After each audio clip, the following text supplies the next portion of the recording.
QuaranTV. I think I need to change the title of my show, but that's what it is for now. Well, let's have a discussion about it right now. As soon as you introduce the show.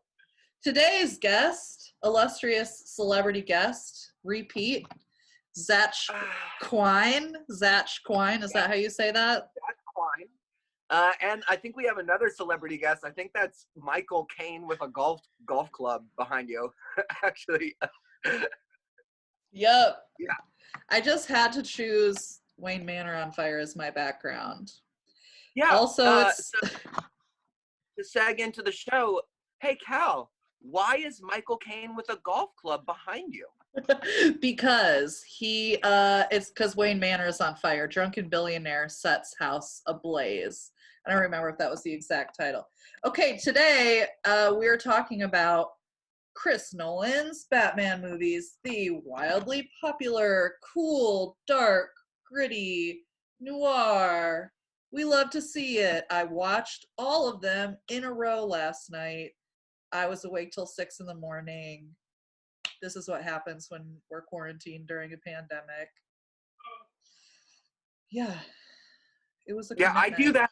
I do that with the Chris Nolan Batman movies when there isn't a pandemic. I know. How many times have you watched them back to back? Back to back? Not many. That is like a serious task. How many, though, times have you done that? Okay, the first time I did it was at the premiere for Dark Knight Rises. There was a special IMAX showing where they showed all 3 movies. Wow. So that was the first time I did it. And then I've done it maybe, I think I've only actually done it like one other time. Doing it in the theaters is a real commitment, though. Oh, that's very intense. Because, like, you can't be, like, on your phone and shit at the theater unless you're, like, very rude. But. Well, this is also, like, 2012, before it was, like, being on your phone was a thing that you did all the time. All the time. Right. All of the time. All of the time. So it was a little different, but also they had like 30-minute intermissions between the movies, which was absolutely necessary, I think. Yeah, so you can go get high. I mean, yeah. That would be for Callie. That would be for the Callies. Uh-huh. Okay, so today in the show, we're going to talk about each movie basically through the plot and just talk about our opinions, because I am a huge Batman fan and I love these movies, but I think I'm still way more critical of them than you are. Yes, I see these movies as near flawless. At any rate, I do absolutely think it's the best film series, or like the best and the most flawless film series, like the most seamless film series. Just of all movies ever, you're saying? Yeah. I mean, not just of Batman movies, of all movies. Yes, I mean, think about, like, there isn't another film series that like was as good all the way through. Like, other film series have like intense weak links.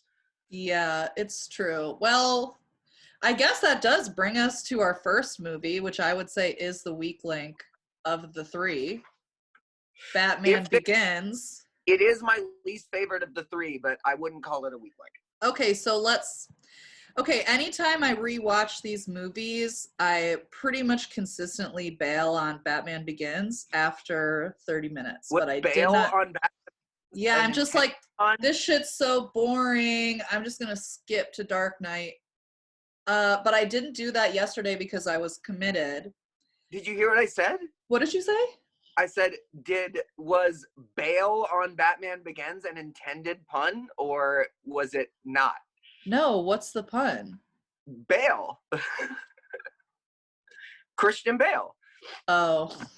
I thought that was, it didn't. It really took me a second. It really took me a minute for that one. Right. So yeah, basically, starts standard tip. You gotta have the backstory. I don't know why every fucking time we watch a Batman movie, we have to see his parents get shot. I will never give a shit that his parents die, but they make me watch it in a million different ways, even though I already know what happens, you know? Right. They don't always. I mean, that was basically like the last time, or I guess Zack Snyder did it again, and everybody was mad about that because it's like, how many times do we have to see it? It was only the second time that it's been portrayed in film. Wow, okay, you're here with the hard-hitting facts. I have to accept that since I did allow you to come on. I'm just like, these bajillionaires, I don't know. You know, I have opinions about it, but yeah, we watch his parents die, classic. That's what happens in every Batman movie. So, okay, first 45 minutes of the movie is Christian Bale training with Ra's al Ghul in the League of Shadows, Liam Neeson. It's hard to not like have negative opinions about these actors knowing like what they did IRL, you know? So Liam Neeson like went on that weird like anti-black weird tirade recently. So I just kind of watch the movies and I'm just like, man, kind of fuck you, Liam Neeson. Like kind of fuck you, you know? Like actually big fuck you. Yeah, right.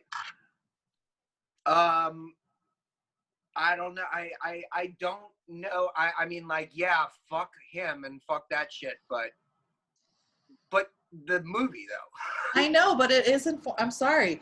You know, this is part of my spiel about the movies. It's like Liam Neeson, I'm kind of over you. Sorry, bro. It informs my opinion. It just does. But also, I feel like in this sequence, like, I don't know why he didn't go like way harder on the special effects, like specifically in the part where like Liam Neeson is doing the blue flower drug thing on him as part of his training and that whole fight sequence. But I just felt like the special effects for the psychedelics in this part and then throughout the movie, like, could have gone like way harder, you know? They could have. I think that was part of like the approach for all of these movies though, was that like they used they used strictly practical effects unless they absolutely had to use computer like effects. So I think they just took like, they were like, well, let's do it as practically as we can and then embellish if we have to. I appreciated it. I can see what you're saying though, for sure. That I'm is just not like, what, when you watch like a movie like Midsummer, which is obviously like a way more recent movie, right. but like the way they do psychedelic special effects in that movie is just really, really cool and creative. And this was kind of just Well, like a wiggle, wiggle, wiggle. I'm not convinced Chris Nolan has done psychedelics. That Okay. was one of the things. That was one of the things that I was like, I don't know if Chris Nolan's ever done drugs. Yeah. Maybe not. No, I definitely don't think he has, especially because I like, you know, was Googling today and I just like saw a picture of him and I was like, that dude just like kind of looks like a narc, you know? Like, Why does he always dress like that? and his eyes are like creepy blue. Like, I don't know. My eyes be blue. Come on. No. His is like, you just need to look at it. It's not the same. Okay, so yeah, basically I could do without the first 45 minutes of this movie, or I wish they had like super condensed it. Like when the monastery catches on fire, that is sick. Like those are one of the best aspects of all the movies is the fucking fires and the car chases and the explosions that they do, well, sure. like for real with real stuff. So like the monastery burning down was fucking awesome. Like I just love a good fire. You know? Yeah. Who doesn't? Yeah, who doesn't? Yeah, that was a really amazing part. I mean, I know like the first 45 minutes of this movie is like very essential to the lore throughout the three. I don't know. I just get I'm just always so fucking bored, and I feel like it just stretches on so long, and it makes it hard for me to like get through, and that's why I always turn it off in the first half hour, you know? But then when you get through that, and you're like 45 minutes in, and then Cillian Murphy comes out, and you're like, oh yeah, shit's about to go down because this character is actually like really cool. Right. I don't know. I actually really enjoy the like pre-Batman section of Batman Begins, mostly because I really like watching I like watching a character because I can relate heavily to like feeling like just lost and angry and not really know what to direct it at, and like and watching like why a person would put on a fucking bat costume and fight people. Like, why is that guy so fucked up? And I do like that, like developing the technology and the suit for the Batman. It's honestly just, I feel like the part of the League of Shadows just really drags on. Yeah, sure. That's it. And I don't know why I feel that way. I just do. Well, it might also just be because like you don't like, particularly you don't need multiple viewings of that section of the movie. But the first time you saw that movie, that was interesting, right? I mean, because they hadn't actually given like a Damn, honestly, you make a good point. Okay. The Michael Keaton Batman movie is like his parents die and now he's Batman, and there was like literally no explanation to like, but wait, hold on. But why? So, like, lots of people's parents die. Why is he just Batman all of a sudden? That's true. So and it is cool to like contextualize, like, how is this guy like so super good at fighting? Like he's like super good at it. Better than like your neighborhood rich kid taekwondo good, like League of Shadows good. So here's where I'm really gonna sell myself out as like a mega fucking nerd. Okay. The novelizations of the movies go way more in depth as to, especially this one goes way more in depth as to what he was doing between the time when he disappeared from Gotham and when he returned, like before he went to the prison, which I can't remember where the prison was. Shame on me, I should know that. I mean, but anyway, but he like he did all kinds of weird shit. Like he was like he went and did like volunteerism in with the Aborigines in Australia, and like fucking traveled the world and did all kinds of like volunteer work and shit, but also crime. Yeah, classic combo. But like victimless crime, you know? I mean, like he was basically stealing from mega rich companies and, you know, whatever, that kind of shit. Learning how to be a criminal. That's cool. But so are you saying this happened like somebody wrote a book about the movie after the movie came out? It was like written like basically while the movie was in production. And they worked in tandem, and like, so basically it's like an expansion on the universe that's established by the films themselves. So if you ever want to know more about what happened, the books are a good way to do it. Maybe I would enjoy reading them because I just don't want to look at or hear Liam Neeson that much. Yeah, there you go. There you go. Except, doesn't that make him that much more of an effective bad guy? Yeah. I would say he is an effective bad guy. Yeah. Okay, so Cillian Murphy, Scarecrow. Opinion, trans. I'm saying yes. I feel like his character is giving me just low-key trans vibes, like maybe like some non-binary vibes, but I'm just like, that person is not cis. Okay, all right.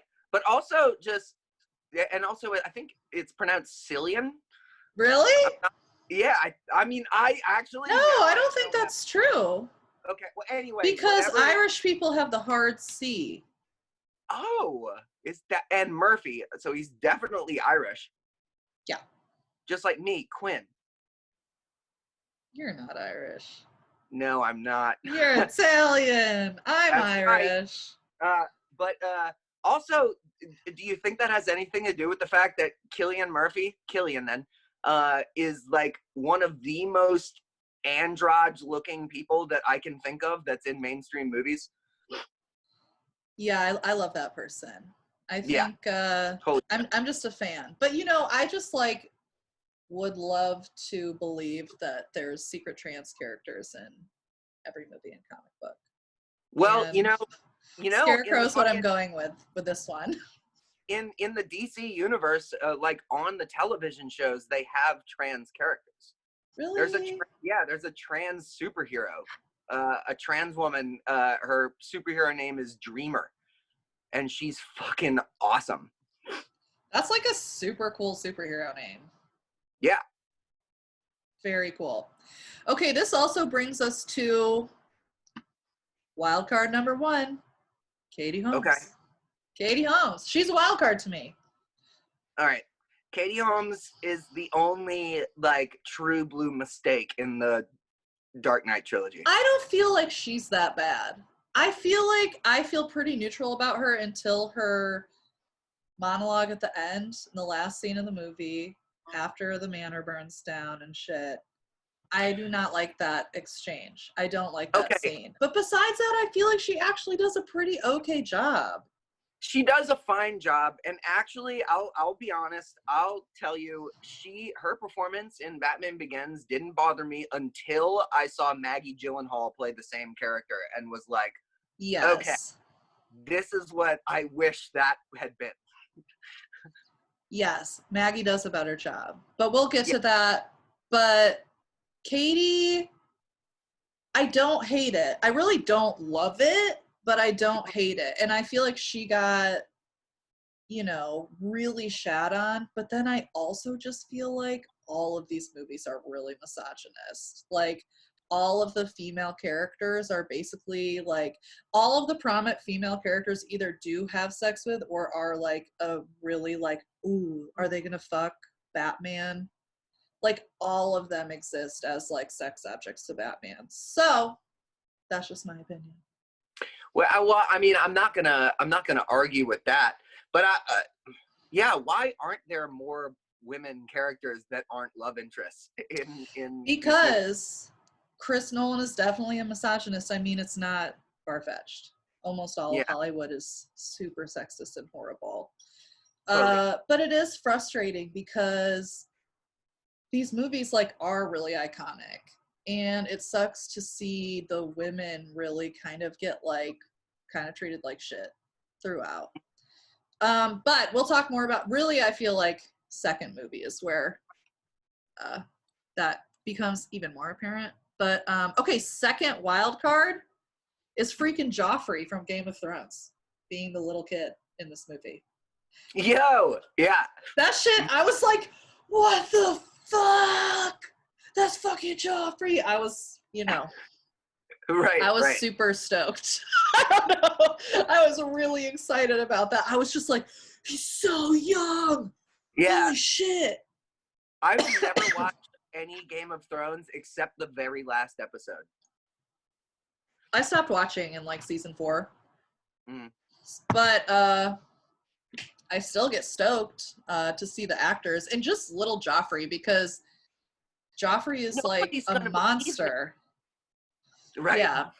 But it's just like, oh my God, this little innocent kid who I've seen become a terrible teenager. Right.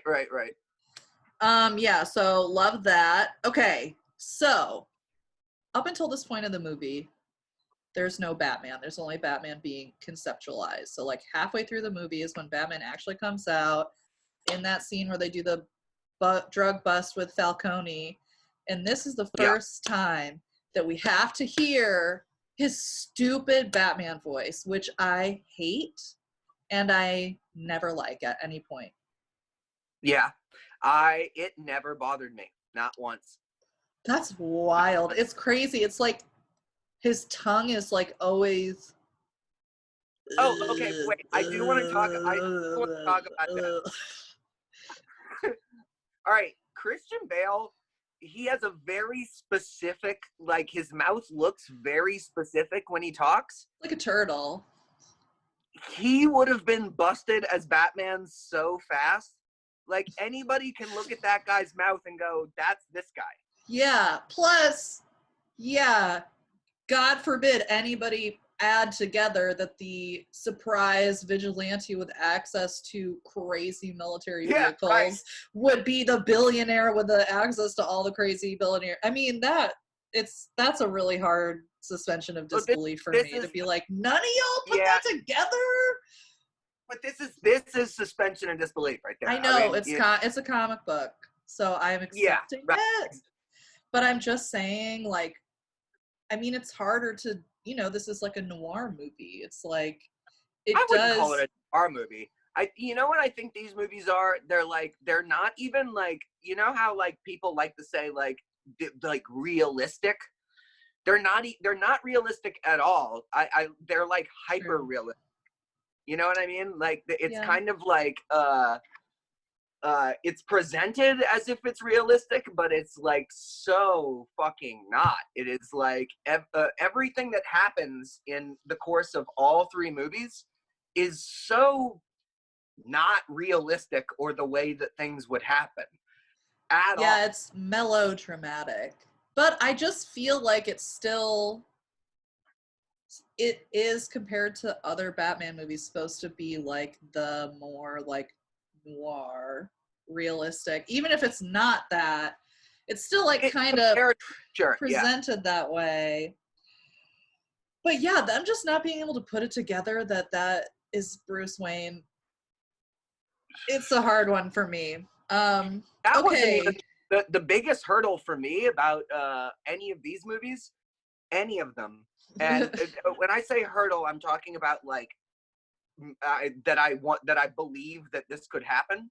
The biggest hurdle is that any of these bad guys isn't just shot dead immediately.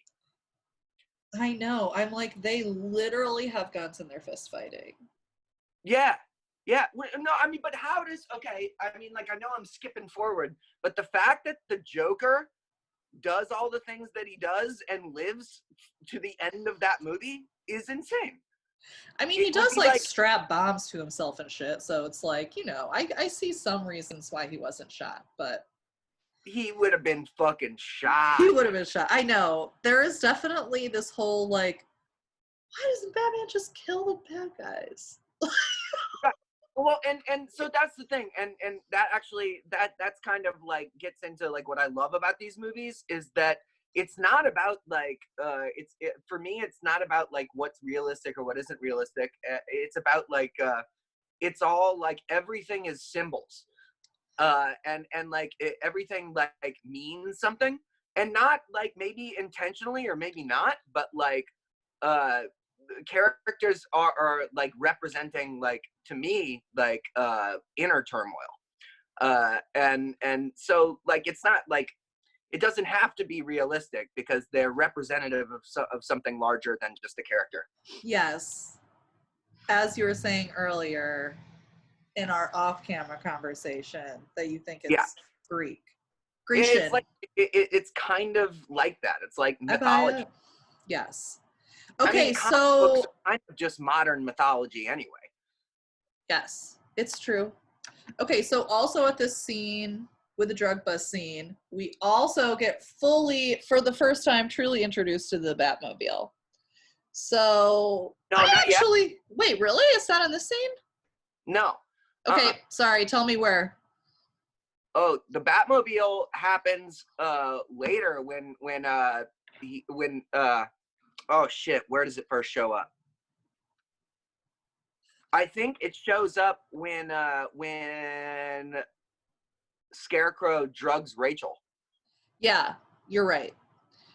But that is the next thing I wanted to talk about anyways, is what do you think about the Batmobile?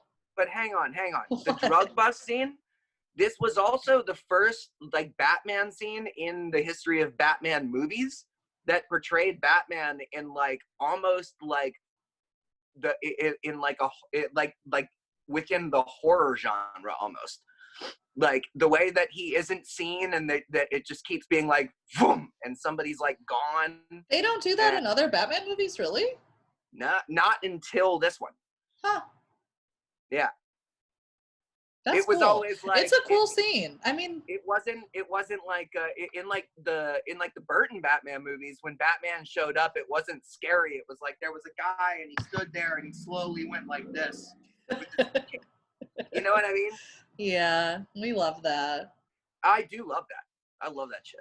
But yeah, I mean, there are so many, you know, as much as I am critical of these movies for all my valid reasons, there's so many incredible scenes throughout the three of them. This is definitely a really good scene, even though I hate his goddamn stupid fucking Batman voice. It makes no sense to me. It really throws me off. One of the only things that was good about Zack Snyder's Batman was that he just finally gave him a voice shifter. Like, why wasn't that a thing? What is Zack Snyder's Batman movie? The terrible Ben Affleck. I didn't see it. I'll never see it. It's fucking terrible. Don't. I forgot it existed. I will say that, you know, in those movies, he just gave him a pitch shifter for his voice. Yeah, that's smarter. I'm just like, of course. Christian Bale, why did you choose to do that? You sound fucking ridiculous. You sound ridiculous, man. I like it. You sound ridiculous. Look, I had people making fun of me for liking it when the movies were coming out, and I know that people will make fun of me for liking that forever. I'm okay with it. I'm all right. I know. I'm glad you can accept that about yourself. It's just like, what's over there? He sounds like he just sounds ridiculous. He sounds simply, truly ridiculous. I know. Do you know how badly I wish there were more people in my life named Rachel so I could scream Rachel like that all the time? Rachel! Rachel! Rachel! Okay, let's talk about the Batmobile. Okay. I like this Batmobile. I think it gets hated on. The first time it shows up is when Morgan Freeman shows it to him. Yeah, but I still feel like you really see it. Like when you see it in the world, it's different. You know, when he's out actually using it. Black and it's by the time it makes it outside. Yeah, and it's like driving across the roofs and stuff. Yeah. Like that's cool. I like this Batmobile. And I do like that it's like, I mean, I hate to use the word practical, but it is kind of what's coming to mind. Like it makes sense. It's not like this like built out Lamborghini or whatever they use in like other movies. It like is a literal army prototype tank. It just like makes sense. And also it's really funny, like when he goes into the front of it to drive. Isn't that like the ambiguously gay duo? It reminded me of that so much.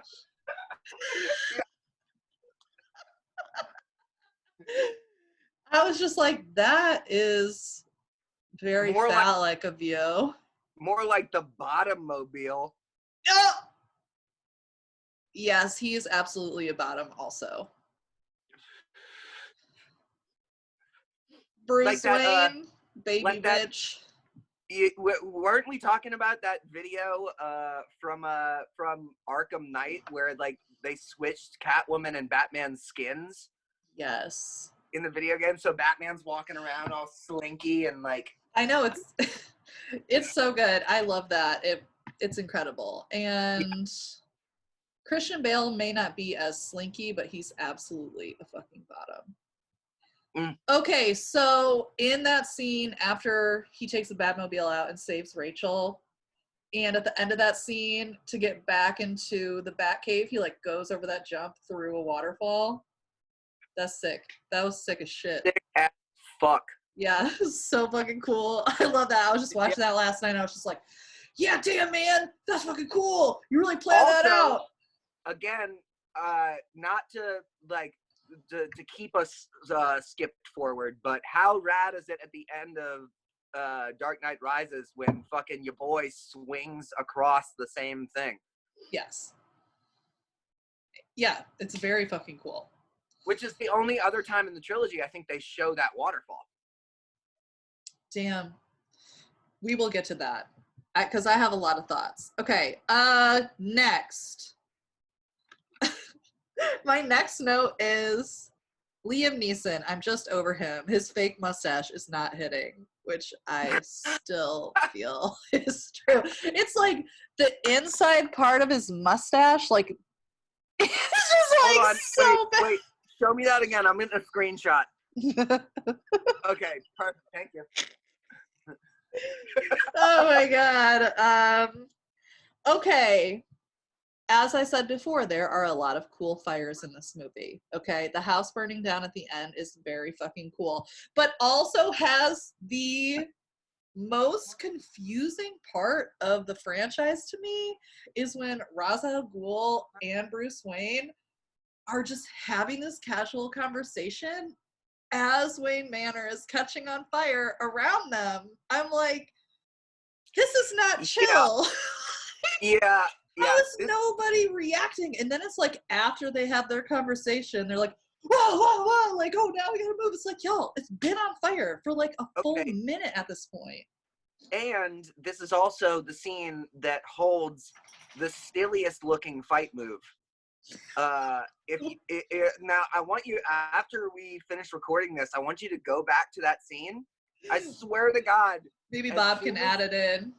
As soon as they, as soon as they start fighting, I swear to God, Christian Bale does this. I swear to fucking God, rewatch that shit. It's the silliest fight move. I don't know what the choreographer was thinking. Wait, can you show me again? I swear it looks like that. I swear to fucking God, it looks like that. I'm not exaggerating. Fully believe you. I very much believe you. I paused and rewound it and tried to figure it out. Oh my God, so many crying. times watching that movie. Dude, I'm literally crying. That's so funny. That scene is fucking ridiculous. Yeah, well, it's just another one of those, like, hyper realistic. Not realistic at all. In the middle of a fire, you don't wait to fight. You just start fighting motherfuckers. They wait so long. They have like a slow-paced philosophical conversation. Yeah. It's like, I get it for the symbolism, but it's just like, nobody right. do These that. Movies are as realistic as Gilmore Girls dialogue. Burn. I'm not burning anybody. I love Gilmore Girls. Okay, so my last note for this movie is Michael Caine is a gift and a treasure. He is an incredible Alfred. Think it through, love. Yeah. He's so good in these movies, though. Like, you know, he's just an incredible Alfred. He's amazing. Yeah. Up until the last movie, he was the only thing that made me cry anytime in the series. Aww. In that fire scene when he's like when you know they go down the elevator and Bruce Wayne's all fucked up. He's slams it. He's like, oh, yeah. And Michael Caine is like, does the why do we fall, sir? It's like so like, oh my God. I know. He makes me feel so fucked up at so many points. He's just incredible. And Christian Bale goes, still haven't given up on me, and Michael Caine going, never, is like the like, I wish he was my dad. Aw, don't say that. Your dad might hear you. My dad's in the other room. He'll understand. Do you think Michael Caine would be like, or like Alfred is the, somebody is going motorcycle crazy outside my house. Do you think Alfred is like the Greek chorus of our Greek tragedy allegory? Like he's just like Uh, kind of on the sidelines, like telling you what's right and wrong, and like when you're fucking up, and like what you should do and not do. But he's he's never like definitely in the shit. He's like on the sidelines. right. I feel like Alfred is like the best example of a character that is supposed to be like you watching that movie. Yeah, that's You know what real. I mean? Which Like, I feel like is what the Greek chorus does. I yeah, mean, I don't sure. fucking know. I don't know either. It's been so long since I've looked at any of that shit. We're just But out here throwing around things that make us sound smart. I feel like we're passing. no, I think so too. Look, these movies are like Greek mythology, except way more interesting to me than Greek mythology. So I I know more about Turn on you, Greek mythology. that. Suck That it. is a fucking burn on Greek mythology. Suck it. But yeah, Alfred is us. You know, I feel like every character has or every movie has that character, and Alfred is that character. I buy that. Okay, so I mean that pretty much wraps up the first movie, which Joker card is kind of oh yeah, of course. It's uh enthralling. It's a good they ending. they had no intention of making a sequel when they did that. They just Really? thought, yeah, that was like a neat little Easter egg, especially because like Batman had just flunked so hard with that George Clooney movie. And so that's why they gave Chris Nolan Batman, because they were like, this franchise is like worthless to us right now. So they gave it to like an up and coming filmmaker instead of some like. Dang. And so when they made that movie, they like made that movie thinking they'll never let us make another one, especially because this isn't like a shiny, like family friendly, like pop flick, you know? Yeah. And when it fucking was a box office hit, they invited him back, and he was like, well, maybe. And he thought about it for a couple of years and made the movie. Wow. And he Yeah, made something I can't oh, he made The Prestige between the first and yeah, second Batman movies. yeah, yeah, which is also killer. What a great movie. Great movie. Mm-hmm. Really great movie. I mean, Chris that was Nolan, that I don't think he really has any misses. His first movie was lame. Following, have you seen that? no, but I don't think I'm honestly a really big fan of Inception. You're not? No, I tried to watch it recently and I was just like, I don't fucking give a shit about this. I loved that movie. I still love it. You know, in fact, I'll say it's like neck and neck for like my favorite sci-fi movie with 2001. We can't get into that right now. I got a We lot to no, I got a lot to unpack with that that's statement. a different Let's episode. say that we need to talk about that. We need to have an off-camera conversation about what you just said to me on my television show. Just kidding. I'm not tripping. Okay. Dark Knight, baby. Hey, is this a good time to go pee? Yeah, we can take a pee break. I'll pause it. Okay. I don't love that mask, but Why not? because it's scary. All right. And I can't see your face. I'll take it off.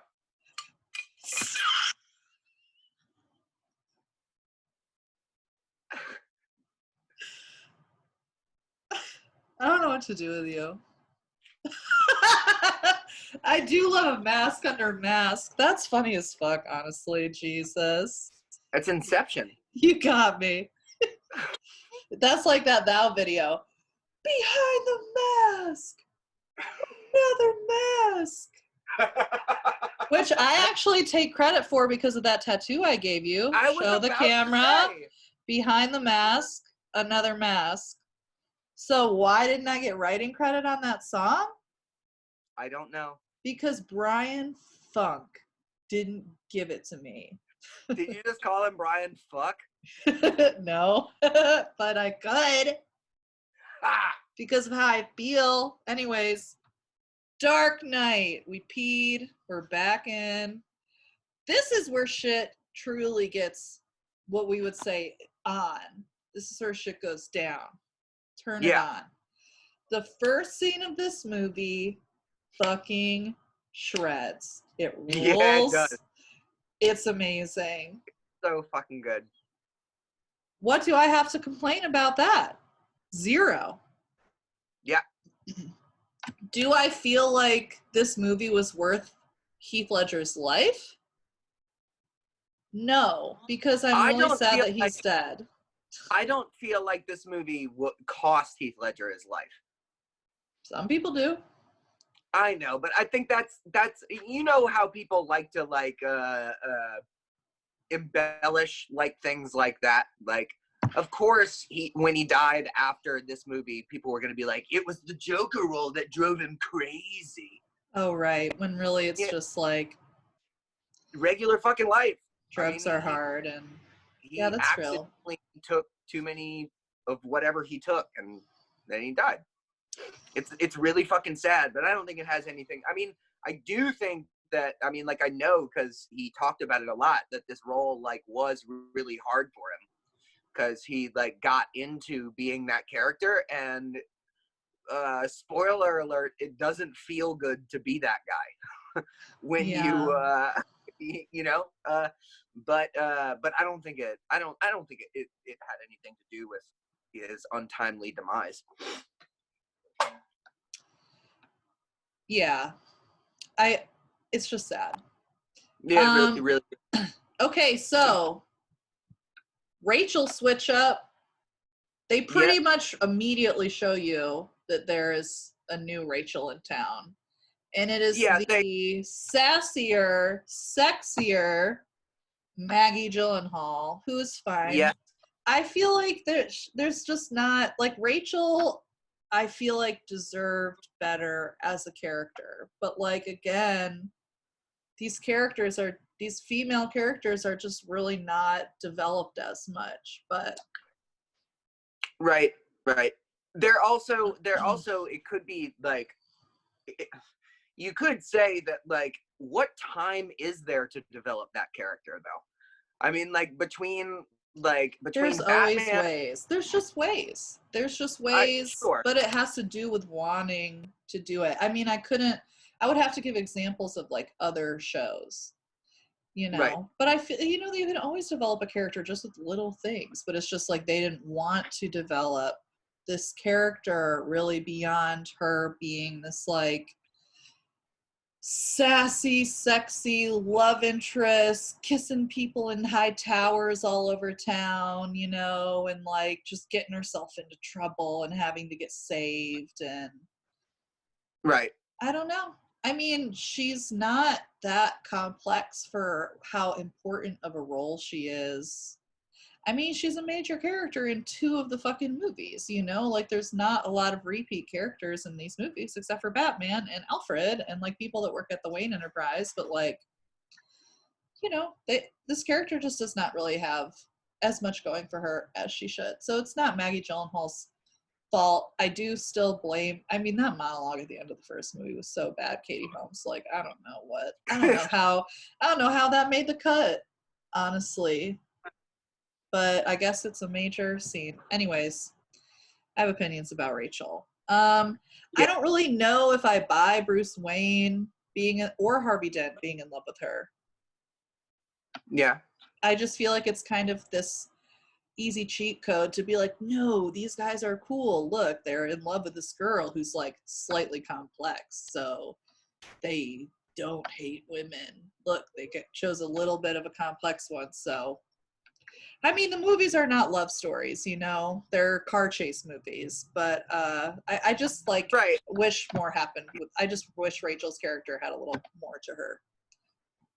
Right. Well, I don't know. I like when it comes to there being women in these movies, I wish that there were women that weren't the love interests. in these movies. Because I mean, Rachel, to be fair, serves her purpose as a character. Like when Rachel dies, you're not supposed to go, "Oh no, Rachel." You're supposed to go, "Oh shit, this is gonna wreck Bruce Wayne." Like that's the purpose of there being a love interest for Batman anyway in these movies. But I do wish, I mean, the non-presence of women in these movies is kind of glaring. It's a little intense. Yeah. Okay, well, let's try to go a little bit chronologically of what happens in the movie, because I have more opinions on Rachel's death. Okay, so this movie gets more into the existentials of Gotham, which I really like, because I think Gotham is one of the coolest fictional cities. End of sentence, I think Gotham's really... You know what state it's in, right?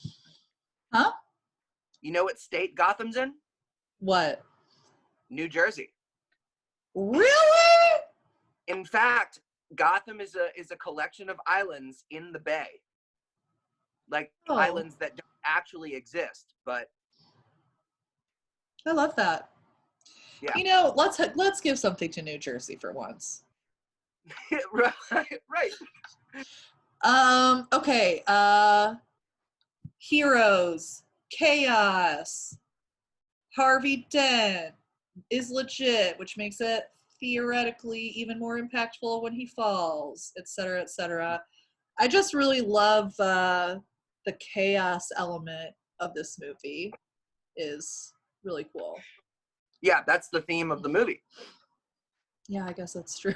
Well, I love it. I mean, I guess that's why I think it's a great movie, because the idea of I don't know, they just explore chaos in relation to these hero tropes and the city in a way I think is really cool. They did a good job. It's a good fucking movie. They really did.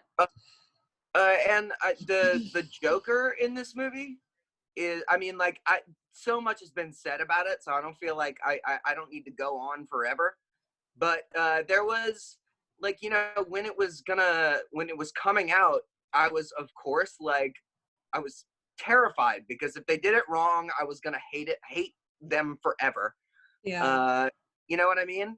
And as soon as it was two things that sold me. It was when he put a pencil through somebody's head, and when when they're transporting Harvey Dent, and there's a fire truck on fire.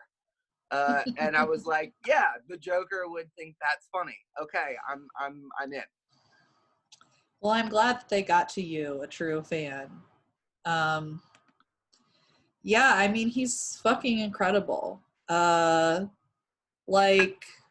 The first scene where he says, why so serious, is really visceral. I'm sorry to sound like such a corny nerd, but it's true. I mean, the way he says that line is fucking crazy. It's literally a curse. You can feel it in the whole room. It's cursed words as he's saying them. It's really intense. I mean, it's fucking amazing. Yeah. It's really incredible. Are we talking about are we talking about when he shows up at the party, at the fundraiser? Yeah. Is that I have yeah. Is that the first time? Oh my god. Yeah, I think it is. When he walks into that room and starts circling the room like a shark. Yo, it's so fucking creepy. I know, it's really so amazing. I don't know what to say. This movie is fucking awesome, and yeah. his portrayal, it's just incredible. Now, yeah. Have you ever heard about the theories about who that guy or who that version of the Joker is? No, tell me. There's a really, really wonderful one that I absolutely 100% subscribe to. Mm-hmm. And of course, it's another mega nerd, fucking Patton Oswalt, went on this whole tirade about it.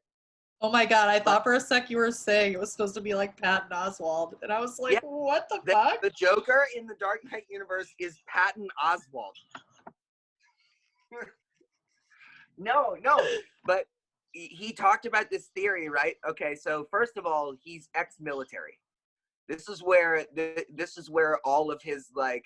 I mean, this is a person who is like crumbling from post-traumatic stress disorder and probably like long-standing mental health issues.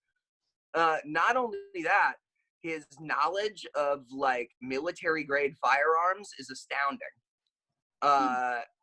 The scars on his face could absolutely like they check out with shrapnel, like an IED,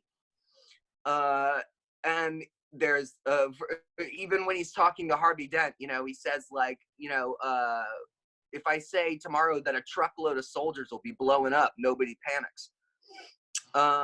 He does and say then that. everything, all of his like the intense manipulation that this guy seems to like to possess the ability, you know. So the theory is that he was interrogation, special ops. Wow. He just fucking in that movie at one point he just loads a rocket launcher. Some motherfucker doesn't know how to do that. You know, I mean, like that, you have to know how to load a rocket launcher. That's crazy. That just blew my mind, honestly. I'm really like just kind of getting distracted thinking about it. And then I'm like, wait, we're making a TV show. You have to focus on that. Right. But it's really, yeah, that's really, really interesting. And, you know, I've been watching that show, Barry. Have you watched it? It's like an HBO show. I haven't watched it. I've heard great things. Well, I think my favorite aspect of it is that like the main character is like ex-military, and that's just crazy. I mean,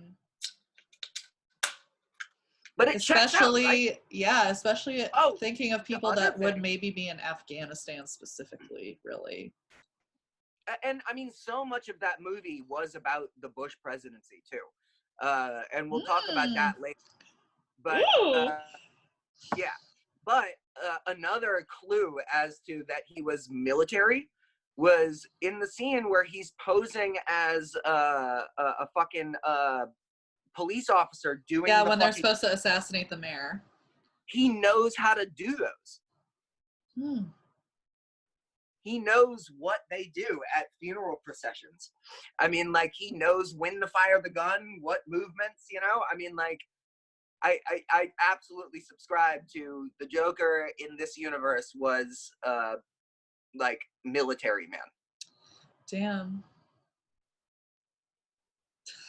That's all I got to say about that. Damn. I believe it. I mean, that's really intense. I mean, and what easier way to learn to hate the system too? Yeah, and to really get involved with chaos, really. I mean, if it's specifically to like Iraq and Afghanistan, you know, that is fucking chaos. Yeah. Okay, here's my next point. Here's my next talking point about this movie. I would be interested to see some statistics on the amount of pained glass smashed in scenes in movies, because I think this movie would probably be number one in terms of amount of pained glass smashed in any scene. Specifically when they go to China, Bruce Wayne and Lucian Fox. Hong Kong, I already knew what you were talking about. So much broken glass. First of all, he literally flies through the air, like, and crashes through this pane of glass, immediately crashes through another, like, double. They're just fighting in a room that's made of walls of glass panes, and he smashes through all of them. Yeah. Oh, you know, something else interesting about, like, this universe, the way that he flies around like that, you know, they have, like, they have, you can do that. But, like, that's real. You can fly around like Batman flies around in these movies. The thing that you can't do is land. You would fucking break every bone in your body trying to land after something. I know, he's that like, I'm just doing my tumbling routine. As soon as I crash through the window, I'll just tumble forward and I'll be totally fine. Right. I'll just do a somersault and now I'm not hurt. It's truly wild. Anyways, I just thought that scene was funny. There's so much fucking broken glass. Okay, so Rachel's death scene, I specifically feel like was a really, like, a big fuck you to that character. Like, to kill her in the middle of a sentence, I was just like, wow! This is a comic book movie, and you can't let her finish her damn fucking sentence, bro. Like, you hate women. Nah, or look, I loved that. I loved it because at the time, you have to understand, in 2008, nobody was doing that in comic book movies. Nobody was killing characters mid-sentence. Like, people were watching that movie. People were watching that movie going, there's no way they're going to let this character die. They were comfortable, like, because they were like, it's a main character. They're not going to kill her. And then mid-sentence, they just kill her. Everybody in the theater was like, wait, they just fucking killed her? They just like That's true. I'll give you that. It was intense. At the time, it was intense. In 2020, no. We kill everybody in movies now. It doesn't matter. We kill main characters. It doesn't matter. We're in a post Game of Thrones world. We're in a post Avengers Infinity War world now. Like, I have never watched. I watched one Avengers movie. Okay, well, the last two were pretty rad, and they kill everybody that's important. So I mean, that's like, you know, now it's not as crazy. At the time, it was fucking crazy. Yeah, I guess when I just think about her character, you know, like watching all these movies right in a row, thinking about stuff I want to talk about, thinking about her death scene, I was just like, damn, they really did her dirty. You know, that's just how I felt. Mm-hmm. But I felt like she was getting done dirty the whole time. I mean, I'm just going to top off my box wine in memory of Rachel. Aw, it sounds like a pee-pee. It's not, it's wine. It's just wine. Just wine. Later, it will turn into pee. No way! Mm-hmm. You're like Jesus. Yeah, he turned wine into piss. Oh my god. Okay, but wait, we're skipping the interrogation scene. Okay, let's not skip that. I didn't mean to skip it. Wait, you're talking about when Joker's interrogated by Batman? Yeah. Yeah, I mean, that scene is super intense. He really kind of just lays out, like, the chaos that he's trying to ensue, I suppose. Well, first of all, I love that he, like, by the way, it wasn't meant to be that way when it was written in the script, but I love that Heath Ledger delivered that line like Jerry Maguire. That was the point, by the way. Which line? I don't know. You complete me. Oh. That's literally, that means Jerry Maguire exists in the Dark Knight universe. And like, but I love that Heath Ledger was like, oh, that's the same line from Jerry Maguire. I'm going to have Joker do Jerry Maguire at Batman. That is crazy, and I never knew that. Yeah, that's what it's supposed to be. But like, I love that because obviously Tim Burton's Batman was incredible, but they never really touched on, like, Batman and Joker being these like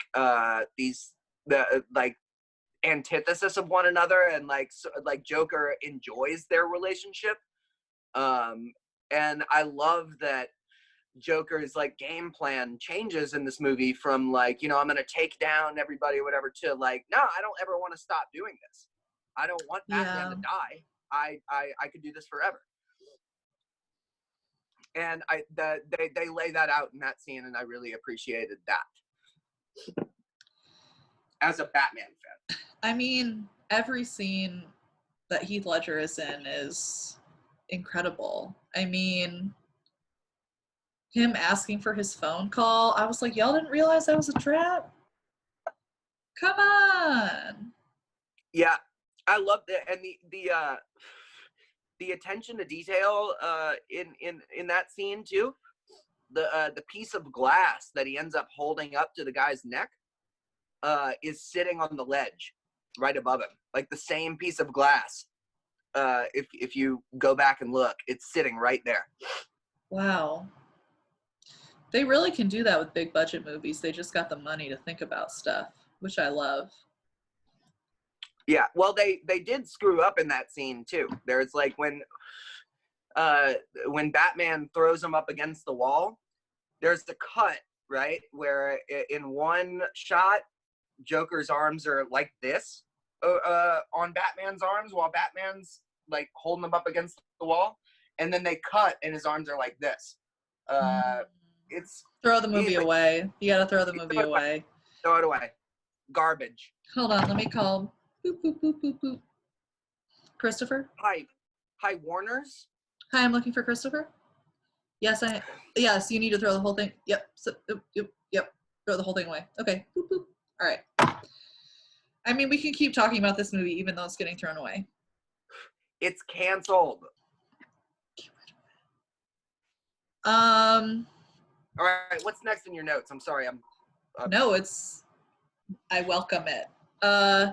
So I do like the sci-fi in this movie, okay? I like the use of the cell phone technology. I think it's cool.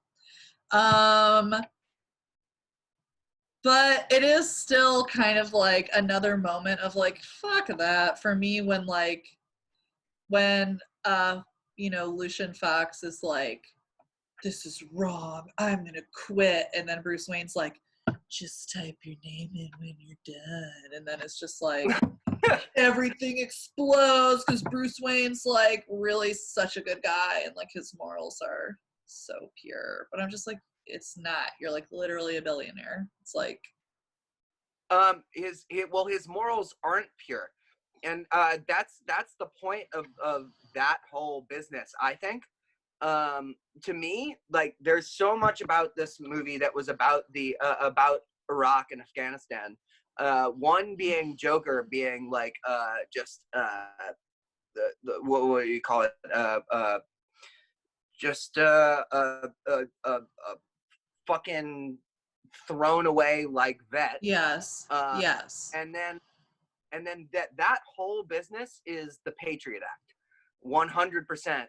It's the fucking Patriot Act. And so obviously the intent to catch the Joker is, of course, that makes sense. But I mean, like, at what cost? I think Lucius Fox even says that. Yeah. And that's all about the fucking Patriot Act. There was a lot, and so yeah, it was fucking wrong. And but again, it's just symbols. I don't think it's meant to be looked at too closely, but it's supposed to get you thinking about things like that. Yeah. And yeah, that shit is fucked up. But effective. I mean, I'm against monitoring like that, just to be clear. 100%. And also, you do catch that, like, that he did that because he asked Alfred how he caught the bandit. And Alfred said, we burned the forest down. Oh, dude, you just gave me goosebumps. Yeah. And so he did essentially the same thing. Alfred. It's a beautiful movie. Alfred, man, he's just fucking awesome. Yeah, it is a beautiful movie. Okay, things that I don't want to skip. Obviously, like the scene in the hospital. Did I accidentally skip that chronologically? I mean, everything that happens with Harvey. Oh, right, because that was right after Rachel dies. Okay, so like that's another hilarious moment in these movies is when Joker is in Harvey Dent's hospital room, and Harvey Dent looks at him with the mask on, doesn't realize it's him, even though the whole top half of his face still has the Joker makeup. And then he takes his mask off, and Harvey Dent's like, go, go, go, go, go. It's just like, bitch, how did you not know 2 seconds ago? Because the whole, like, it's He's funny, not though. even on pain medication. He doesn't They take went the, out of their way. They went out Oh. of their way to say he's refusing pain meds. Yeah, Harvey Dent is a little extra. I mean, his character, like, I get the dichotomy of, like, the fall of this righteous character, but I feel like they got the CGI on his face wrong in a way that, like, makes it hard for me to get into the character past that point. Like, it's kind of distracting, you know? Yeah, sure. So I have thoughts about the character in general. I think that his crusade was like moral and respectable or whatever, blah blah blah. But I think that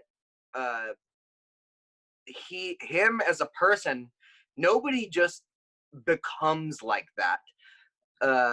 And I think that was like, that's kind of the way that I took the scene when he drove off with the suspect, you know, and like had him in a building, and like the guy from the when they tried to assassinate the mayor, how he like brings the guy, like, to me that was like, all right, this guy like is actually like kind of fucking unhinged.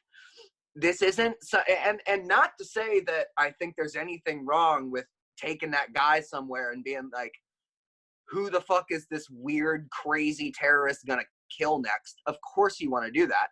But that this guy is like a law and order guy, and then all of a sudden he's kidnapping people, means that the kidnapping wasn't ideological at all. It was impulsive. Which is true. Which is very, very, that's unsettling. I mean, how long can you last? Like, you know, throughout, when all the movies, like the League of Shadows is maintaining the idea that like Gotham is too far gone. And, you know, and like if there's a character that's just placed in this too far gone situation, like obviously he's just gonna go crazy if he really, especially if he has morals, because you just fail over and over and over again. Harvey Dent like has like this incredibly like tragic backstory too, that like there's just dark shit going on with that guy in general, that he What's his backstory? Like his dad, like his dad, God, I can't quite remember. I think his dad murdered his mom, and he grew up in foster care. That's I think that's like that's a comic book backstory, because they definitely don't talk about that in the movie. It's the novelization backstory, actually. Maybe I'll read them. I'm curious. I really do think these movies are great, you know. The dude definitely has some underlying issues. He was definitely prone to do things like threaten to kill somebody's child. Loki, like, would have done it. Yeah. Like, would have done. He was gonna kill that kid. Yeah. Okay. When the Joker sets that pile of money on fire, that is very cool. Incredible. Also, with the guy sitting at the top, just burns the motherfucker alive. It's just chaos, dude. And I just really just think, you know, it sucks, like, in these movies, I feel like the villains have, like, the really cool ideals that I relate to and think are actually correct for the practical world. Like, obviously Chris Nolan, like, loves cops and is not an anarchist. But there's characters in these movies. That's true. I don't think that's true. I don't think that's true. I think that you essentially like, all right, I have like a really bizarrely nuanced take on all of this. All right. Hey, I'm fucking ready. So look, the Joker is an anarchist the way that a psychopath would imagine anarchy. He doesn't actually share your ideals. He burns No, money. I am not. Yes, there's certain, but the thing is, like we've been saying, like these are symbols. It's like everything in these movies is just a symbol, you know? It's like Sure, but it he is also one step removed. the anarchy thing is like just another fucking mask that he wears. I mean, really, he's like he's just death. He means people I would harm. say he's like chaos more than death. You think it's more death than chaos? I do think it's more about death than it is about chaos. I know he loves fucking chaos, but like he likes every bit of chaos that he likes involves lots of people dying. So at some point you're like, okay, you just like killing people.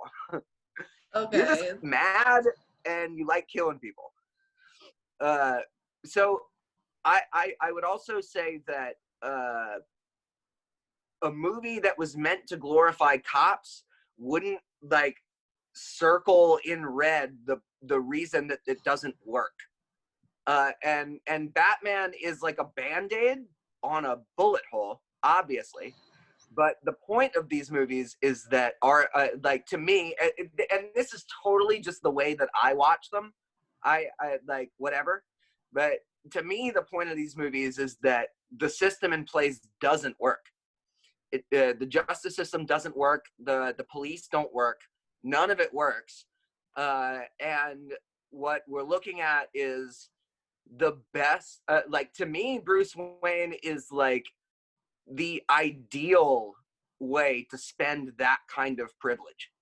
Like, he literally takes all of this like privilege and wealth and just funnels it into how can I make my city a safer place to live, instead of like, you know, what but literally any non-fictional character would do with that kind of money.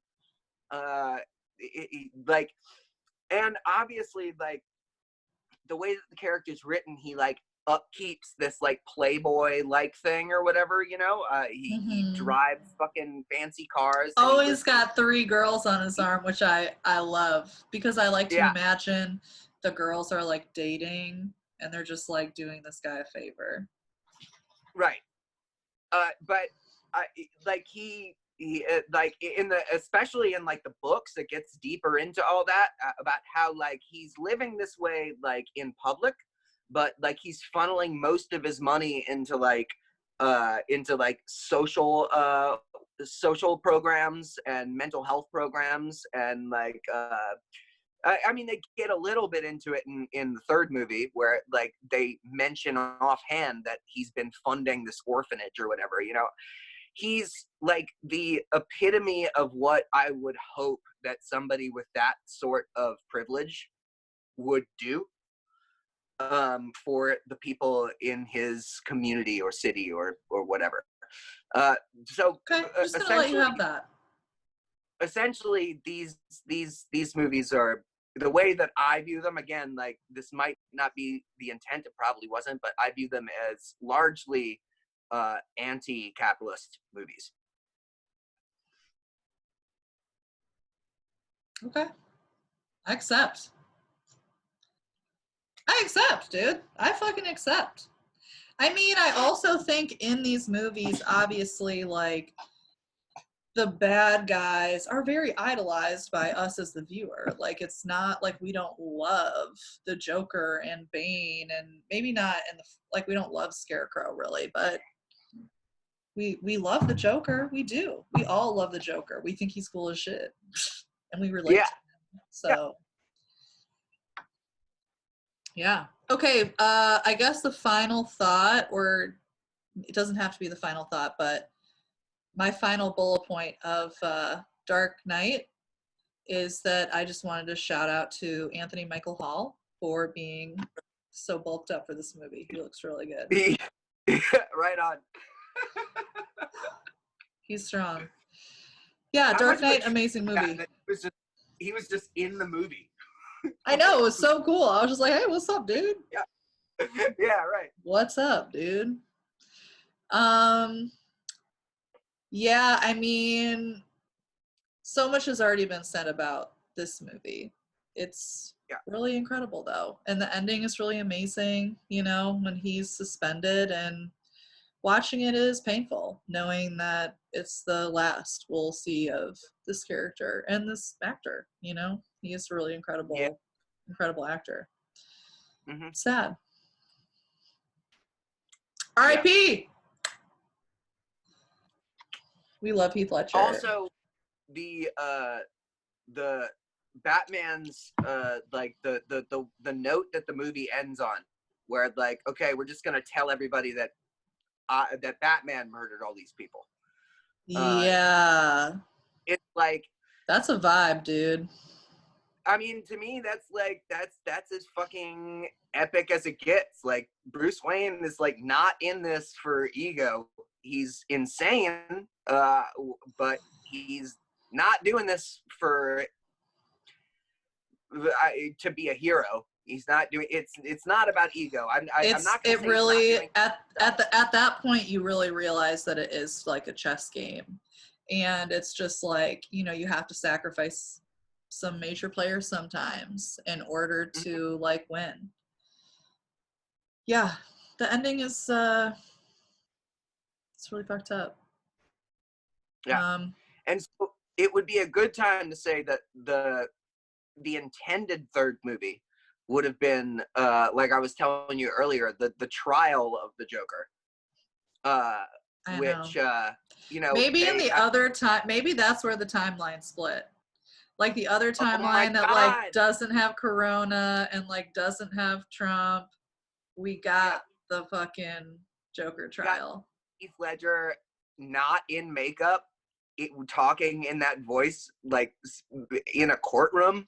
Holy shit. The way his voice changes, it's really intense. Like in you know, the first hostage video, when he says like, look at me, you know, and his voice kind of changes to this like really demonic. It's really intense. I mean, he clearly like went to a different realm to do that role. And I love too that there have been like specialists, like voice specialists, that have talked about this movie and talked about that character in particular, because they've talked about how like no human speaks like this. Like his vocal, the way that he speaks is like literally all across the board, and nobody naturally speaks all across the board like that, which is that much cooler to me. I mean, like the character's just off the wall. Yeah, I mean, it's a joy watching this movie. It's also hard just knowing what happened to this person, you know, maybe not because of it, but just wherever he went to after it was over. Yeah, it's really fucking sad. It's really sad. I cried when he died. He's like one of the only celebrities I've ever cried when they died. It's absolute fucking tragedy. Such a shame. I know it's hard to watch because I really feel so much for him as a human. Heath Ledger as a human. I don't know. I mean, I could go on. Anyways, do you want to take a final pee break before we come back and talk about Dark Knight Rises? Because I know my body has turned my wine into pee. Oh my God, you're Jesus Christ. Piss Christ, like what that guy from Metallica made. You know about that? Yes. Lars Ulrich made Piss Christ. I feel like this system is good. We do a movie and then talk we go about pee. A movie and then we pee. Okay, I'm gonna pause the recording. We'll go pee. And we're back. Woo! My arms just go away when I do that. Into Wayne Manor I go. Okay, we're drunker now than we were at the beginning. You picked the funniest background. Best part, though, the best part is that every once in a while, Michael Caine with a golf club peeks out. I feel so bad because he's so distressed because Alfred is literally, because we got Batman right there under the, under the beam that fell. So he's stressed. I mean, he loves him. So I did honestly feel guilty. I was like, is this fucked up of me to use this photo? But then I was like, no, my body will block him. Okay, here we go. Okay. You want to talk about feeling bad about Alfred? This is the movie. I mean, like, I know. Holy shit, poor Alfred. I know, I do feel for him in this movie. Okay, yeah, Dark Knight Rises. Okay, so how will they ever top the first scene from The Dark Knight? Well, they don't need to top it, but they did a fucking good-ass job with this first scene in this movie because it's fucking sick as shit. Again. Yeah. Okay. It's hard to say if they topped it, but it's on par for sure. It's incredible. I mean, it definitely wouldn't be a disappointing experience. It's not. It's incredible. I mean, first of all, another fucking Game of Thrones person, Littlefinger. He's like, you wouldn't know this because you didn't watch enough of Game of Thrones. I don't know that. For me and for anybody watching this, it's cool that Littlefinger's in there. But yeah, this first scene is truly crazy. I mean, it's just like immediate action, action, action. There's, again, insane. I don't even know if we really specifically talked about the truck flip in Dark Knight, but, no, we did not, but holy shit. Incredible. But then in this one, they do a really similar thing, but with a fucking airplane. Are those real planes? Did they do it for real? Yes. Fuck that. And not only did they do it for real, when they were doing it, one of the stuntmen accidentally crashed through somebody's roof. Whose roof? Just a random person. He had to jump out of a plane, and he had a parachute. He was fine, but he went through someone's roof. Jesus Christ. That's insane. Yeah. I think this is the movie, people died making these movies. Wait, really? Oh yeah. One of the stunt drivers from Dark Knight, one of the people that was riding the motorcycle, died making Dark Knight. Like the Batmobile motorcycle? Yeah. Damn. One of the stunt riders died making that movie, and then in Dark Knight Rises, one of the cameramen died by being hit by that motorcycle. So that motorcycle is just bad news. I don't like to hear that. That shouldn't happen on movie sets. These are just supposed to be for entertainment. It's not a war zone. People aren't supposed to fucking die. No, obviously it's not supposed to happen. But here's also a thing. A motorcycle with wheels that fat can't actually ride. That's what the moral of the story is.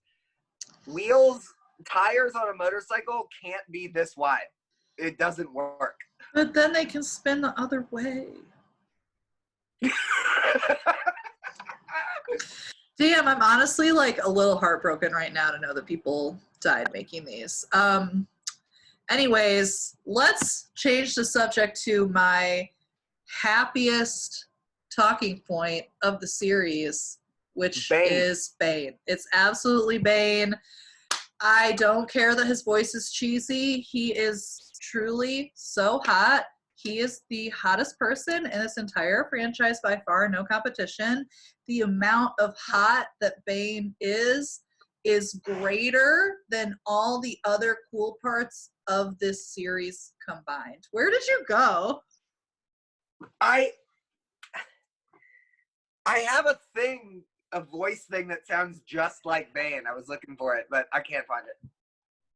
Oh my god. But seriously, Bane's hotness is the best part of all the movies for me. He really Tom Hardy is incredible. One of the things that people people have talked about, and it's absolutely true, is that this dude is tasked to act a character with only his eyes the whole movie, And his thick, he slays it. thick arms, and his very wide, strong body. He's just like a big pup in this movie, like a He large is pup. so fine. It's amazing. This movie, I just am like, I get to look at this person. Yeah, I'm a very adamant Bane fan. Now, opposite, we come to Christian Bale's facial hair at the beginning of this movie, which is Not truly disgusting. He looks like a cartoon rat. Horrible. Terrible. Okay, wait. I do want to point out, it was one of my favorite things about this movie, is that we start off and he's walking around with a cane. Yeah. And that's the same leg that he hurt. Like, remember when he's limping away at the end of The Dark Knight, running to his motorcycle from the cops? Yeah. He hurt that leg in the fall. Yeah, that's Harvey Dent. Yeah. Fucking love, like, I love that there are real repercussions to the things that happened in these movies. They're real, but then they're so easily solvable. Like, I feel and then the way his body rehabilitates, and even, you know, to skip very far ahead, but when he's in the pit and they're like, oh, your vertebrae's out, let's just punch it back in. I'm just like, anyways, I'm skipping ahead. I'll ask questions about it later. Okay, here's what I'll get to next. Anne Hathaway. Incredible. Oh, yeah. She is so hot. This is a tough call, too, because this is like the only tough call in this whole series for me, as far as like one version of the character versus another. I don't know if I'll ever be over Michelle Pfeiffer. Yeah. I mean, even Eartha Kitt. What? Like, Eartha Kitt. The what? Eartha Kitt. The Catwoman from, like, the 60s. Oh, yeah. I mean... Shit. But I mean, Michelle Pfeiffer is, like... Michelle Pfeiffer as Catwoman, like, growing up, and even still, is one of my favorite... Like, the scene where she tears up her apartment after she lives through the fall is, like, one of my favorite, like, movie scenes of all time. So, it's like... really great. She's incredible. It's hard to compare. It's hard, but I feel like Anne Hathaway, she's maybe not break out as Catwoman the character, but her character in this series still stands out. She's also super hot, so I love that aspect of her. And I really am getting lesbian vibes between her and her roommate, which I also am really just, my own narrative is her and her roommate are gay together. They're like lesbian sex workers. Yeah, but that all comes from like Frank Miller's 80s stuff. Like Catwoman is absolutely like in the 80s, like Frank Miller shit. Catwoman was 100% a sex worker and 100% fucking all of her friends. Super rad. And I love that they gave that aspect, even just nods to it, in this movie. There is some sexual hugging between her and her roommate. Yeah, they're fucking.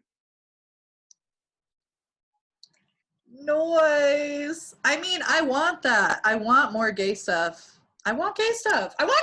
Okay? I want gay stuff in the comic book movies. Okay, all right. This is the second time in this since we've been doing this, and I'm gonna say this again.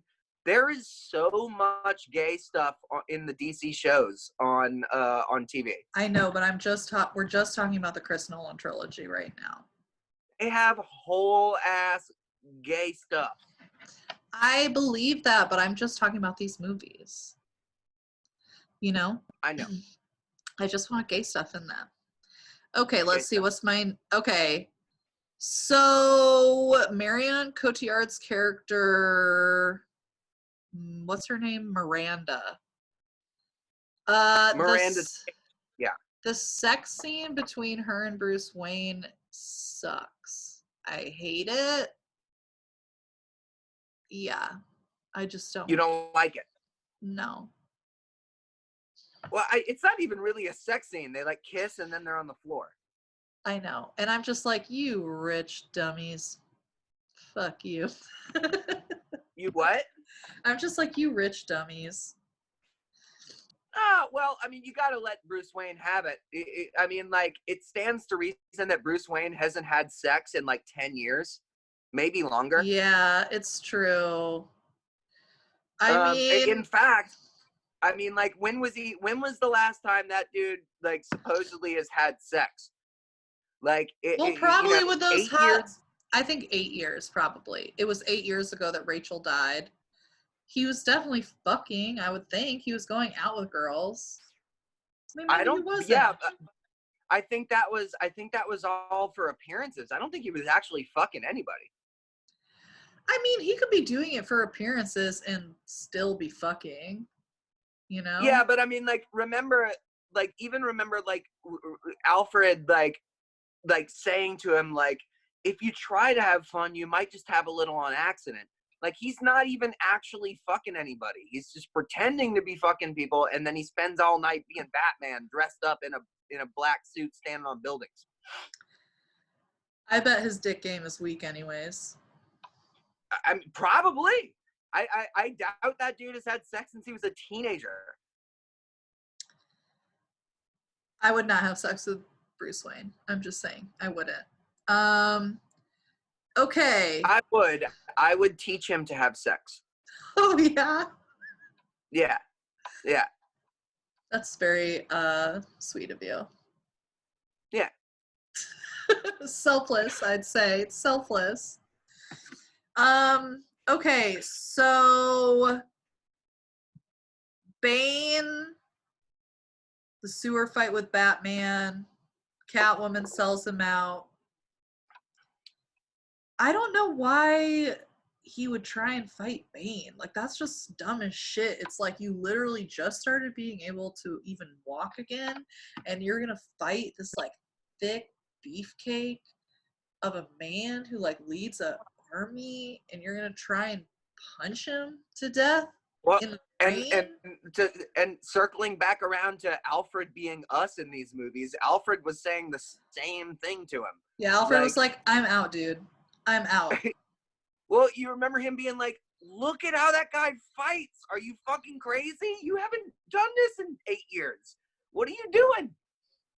And he still goes for it. And I think I think Alfred is right in ways. Like, he's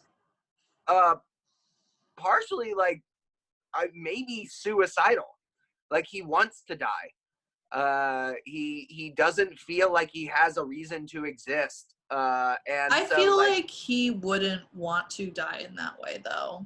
Like, I feel like Batman's suicidal vibes is like at the end, you know, when he's like, yeah, I'll die, but to save the city, you know. I don't know. I think he finds that later. I feel like he finds that. I don't know.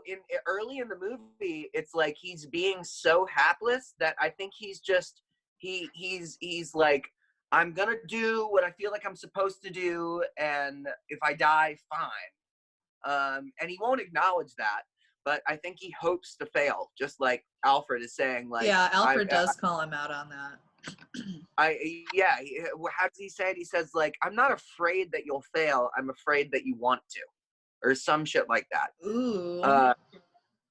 Yeah. Yeah. sad. Alfred in this movie, I'm really like, dude.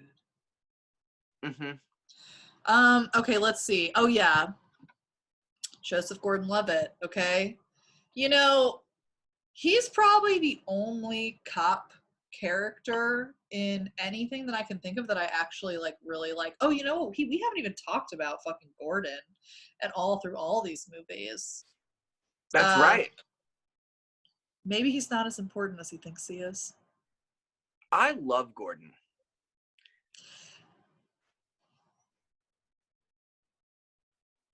You don't like Gordon? Okay, well, you know, again, in the year of our Lord 2020, after Gary Oldman has been essentially Me Too'd for abusing his spouses, just doesn't hit the same for me anymore. I'm like, I can't see you. Oh, man, I didn't even know about it. Dude, damn. Yeah. Well, all right. I know. It hit hard. It hit hard. Well, all right. Now, luckily for me, I have a strong enough connection to these characters that, like, it doesn't see, like, I don't see Liam Neeson, or Gary Oldman, because I'm like, I feel the characters have lived for so long in my life that it doesn't even. I can still see it. I like Gordon's character a lot. I feel like he's like, I don't know, he's like this example of like somebody who is altruistic, but is still like insisting on like a failing system. Like kind of like just he's like the dinosaur. But also, you know, him and Lucius Fox are kind of like Alfred in that they're like they're those like they're those points where you like they are being the people of reason in these movies a lot of the time. But I forget where this started. What were we talking? Oh, Joseph Gordon-Levitt. Joseph Gordon-Levitt, yeah, as the only cop I'll ever love. Now, I when you told me that earlier when we were texting, I had a thought, and I was waiting till now to tell you. Elliot Stabler, okay? From Law and Order? Uh-huh. I don't really watch Law and Order, dude. Okay, but Elliot Stabler kicks ass, and also Chris Maloney is coming back as Elliot Stabler. I'm stoked. He's a national treasure. I will fully concede that. But I'm just like not a cop show person. But I don't know. I mean, you know, I definitely in my ACAB career have been like, the only good cop is a cop that decides to not be a cop anymore, you know, because they realize that they can't do what they want to do for their community through police officing, which he does. He leaves at the end. Yeah. You know? Right. So I feel, you know, I don't feel any guilt for loving him. No. And also, like, there is such a thing as a good cop, and it's a fictional one. Okay. I was like, what are you about to say on my TV show, Zach? No, I mean, for real. Like, yeah, there are no good cops in real life, but this isn't real life. This is movies. I know, but even in movies, it's just like the concept of police is hard to swallow. Right. Yeah, of course. But I understand what you're saying. And but all of this is just meant to be a testament to how fucking awesome he is as a person and as a good-looking person. I said as a good-looking person because he's just really hot also. Yeah,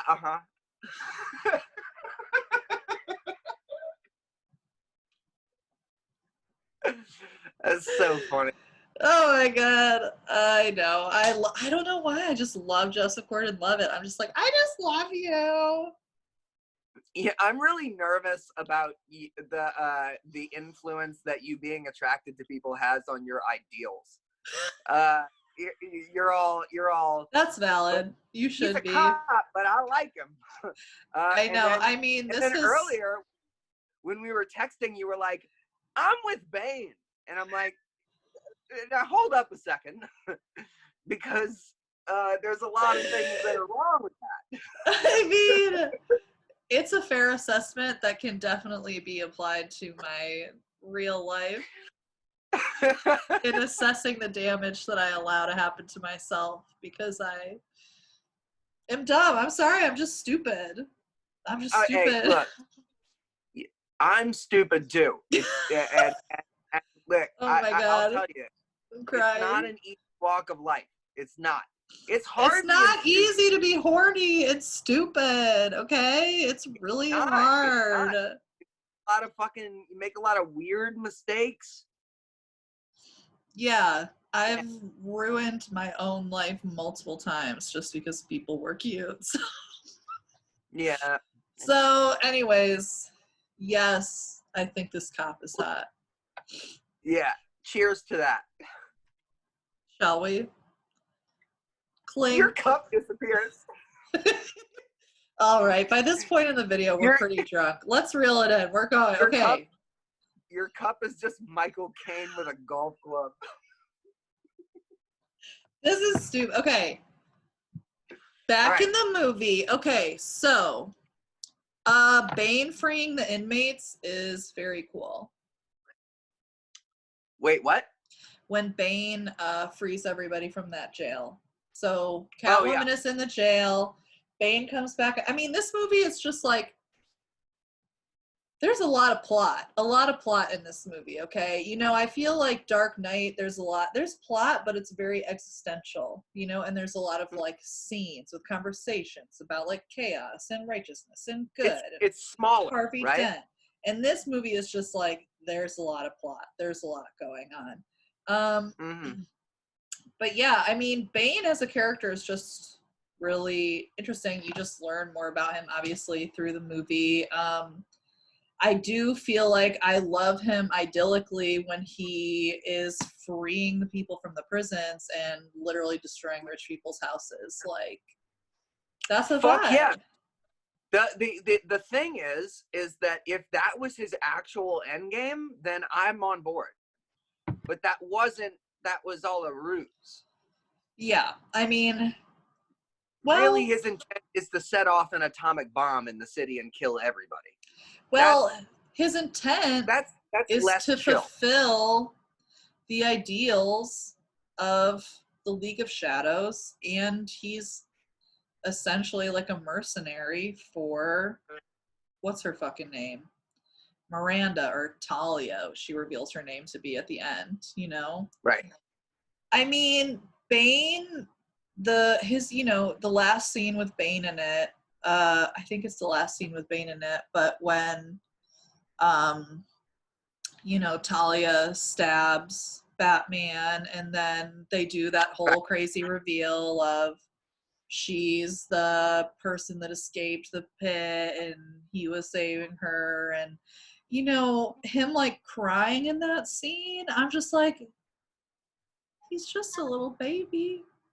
He's just a little baby trying to protect this girl that he loves, and I love him for that. Sorta, except that he's gonna kill her and himself. Like, that's the whole plan. Well, yeah.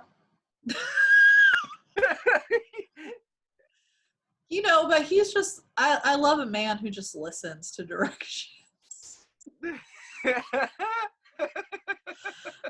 That makes me feel confident. It is really, I mean, it's kind of, I don't know, it's like we're just the same thing, like symbols, I mean, like, that, like, they were people that he took care of her in the prison. He protected her. And that is, and he received his injuries protecting her, and making sure that she got free. Okay, so I need you to explain to me his injuries and what the mask does. Okay, the mask is essentially, and it was actually like a brilliant, like hyper realistic version of Bane. because in the comics, the mask, like, he wears the mask, but the mask doesn't really have anything to do with it. He has these fucking cables that are like pumping a chemical into his body that make him mega strong. And so, yeah, it's some comic book shit. But in this movie, the mask is constantly feeding him anesthesia so he doesn't feel the natural pain that his body is in. So rather than being unnaturally strong, he doesn't feel pain. He's naturally strong, but he can't, like, you hit him and he does not feel it. So what was the injury that he sustained in the pit? They don't really get too deep into it, but if you they give you the look when he's crouched down in that first scene when he's in the sewer. He's got scars all down his spine if you go and check it out. So there's definitely some sort of like spinal injury that's probably like pretty severe. And I would imagine there has to be a reason he's wearing that wrist brace the entire movie, right? I didn't even notice that, so. Yeah. But basically, yeah, a practical explanation to why a character would always be wearing a mask, and like a neat little, like, sort of realistic facsimile to he's super strong is just, yeah, he can't fucking feel anything. Yeah, I mean, that's logical super. I mean, I feel like that's on like every like doctor TV show. There's an episode where it's like, superhero child, and then it's like, no, the child just has this rare condition where they can't feel pain, so it like makes them this weird superhuman that looks like they have super strength, but really it's just, yeah. Right. Okay, so you know, at the end of this movie, it gets into like kind of dissolvement of Gotham's government. So there has this like provisionary court that the Scarecrow is proceeding over, where they like send people out into their icy death.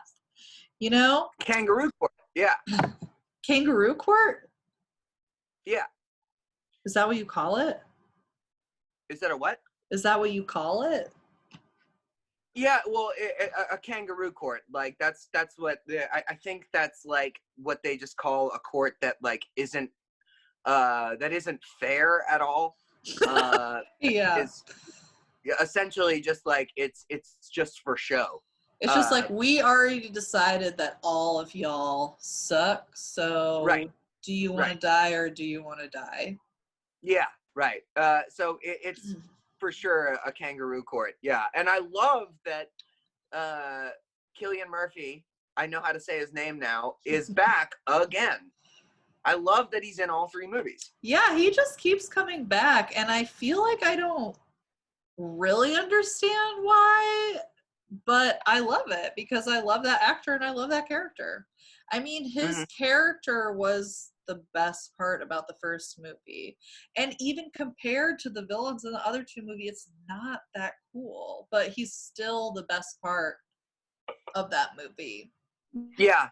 You know, I love too is that in the first movie he's like a normal person, and then if you remember, Batman gives him the same dose that he gave Rachel. Ooh. In the first movie? Huh? In the first movie? In the first movie. Yeah. Batman, you know, when he's holding him and he's like, taste of your own medicine, doc. He gives him the same strong dose that almost killed Rachel.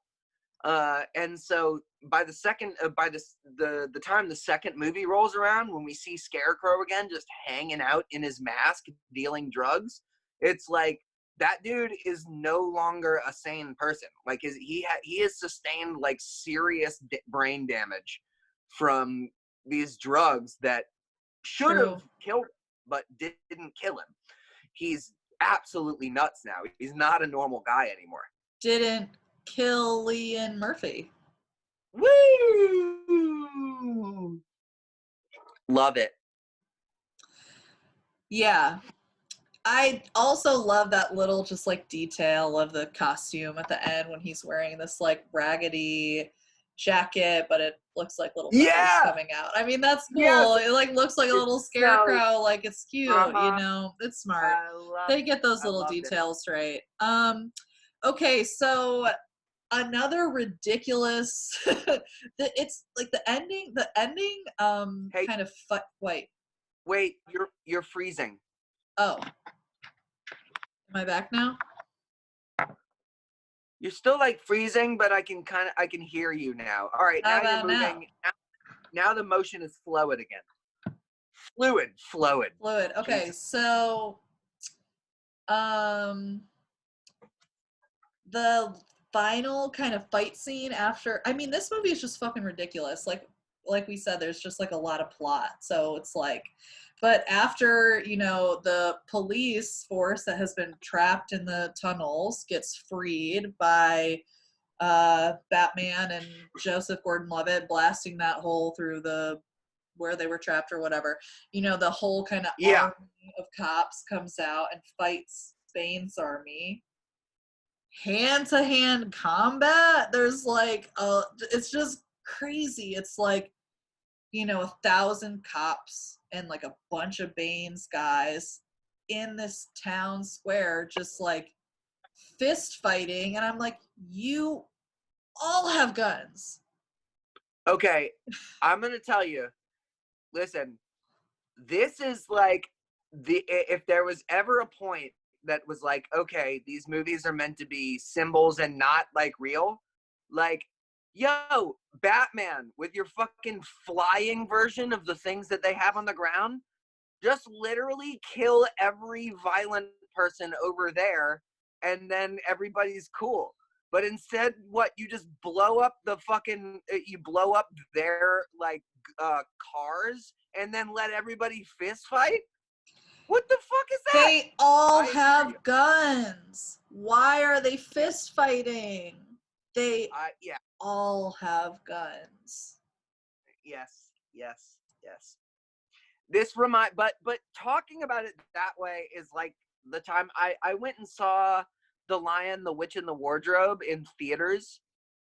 And I went with like, I think my girlfriend at the time, and we were watching the movie, and about halfway through the movie, they have the wolves, you know, and the wolves are like, you know, they're like threatening the kids or something. They're like talking, and all the movie I haven't said anything, and at this point I turn to my girlfriend and I go, wolves can't talk.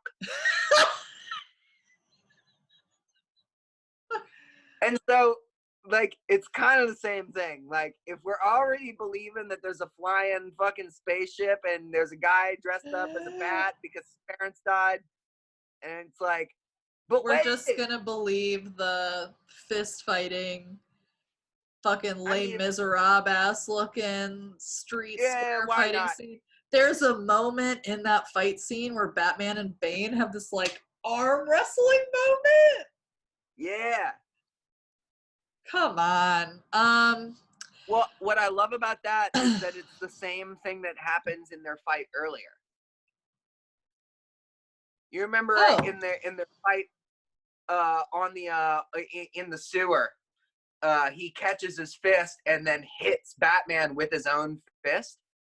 Oh, I didn't put that together. Yeah, probably because I had to watch that scene today because I didn't finish it last night. You weren't actually watching it. You were just looking at Tom Hardy's arms the whole time. Yeah. He is so thick. He is fucking massive. I just want his measurements. I just gotta see something.